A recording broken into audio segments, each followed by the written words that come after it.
सोच विनार की जाए बखानी, वसहि भवन जेहि मातु भवानी।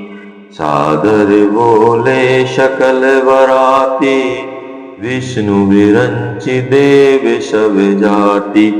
जिस घर में स्वयं माता भवानी रहती हो, वहां की जीवनार भोजन सामग्री का वर्णन कैसे किया जा सकता है।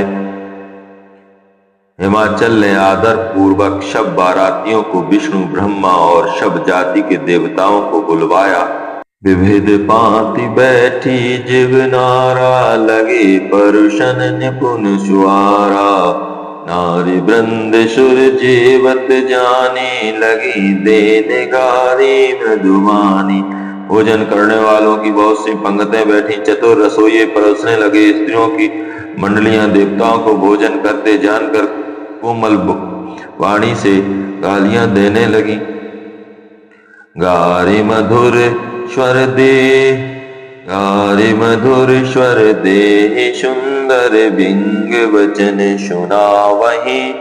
भोजन करहि सुर अति विलंब, विनोद सुन सचु पावहि। जेवत जो बड़ो आनंद सो, मुख कोट हुना पर कहयो। अचवाई दीन है पान गवने, वास जह जा क्यों रहो। अब सुंदर स्त्रियां मीठे स्वर में गालियां देने लगी और व्यंग भरे वचन सुनाने लगी। देवगण विनोद सुनकर बहुत सुख अनुभव करते हैं, इसलिए भोजन करने में बड़ी देर लगा रहे हैं। भोजन के समय जो आनंद बढ़ा, वह करोड़ों मुँह से भी नहीं कहा जा सकता। भोजन कर चुकने पर शव के हाथ मुंह धुलवा कर पान दिए गए। फिर सब लोग जो जहां ठहरे थे वहां चले गए। बहुरी मुनि हिमवंत कहो, लगन सुनाई आय। समय बिलो की विवाह कर, पठय देव बुलाय। फिर मुनियों ने लौटकर हिमवान को लगन पत्रिका सुनाई और विवाह का समय देखकर देवताओं को बुला भेजा।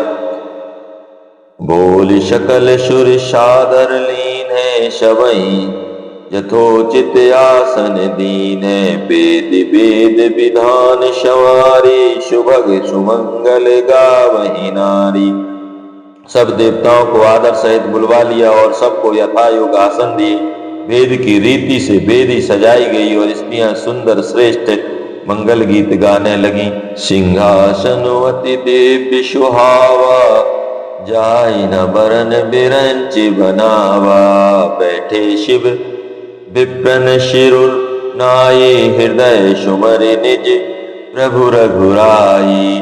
वेदिका पर एक अत्यंत सुंदर दिव्य सिंहासन था, जिसकी सुंदरता का वर्णन नहीं किया जा सकता, क्योंकि वह स्वयं ब्रह्मा जी का बनाया हुआ था। ब्राह्मणों को सिर नवाकर और हृदय में अपने स्वामी श्री रघुनाथ जी का स्मरण करके शिव जी उस सिंहासन पर बैठ गए।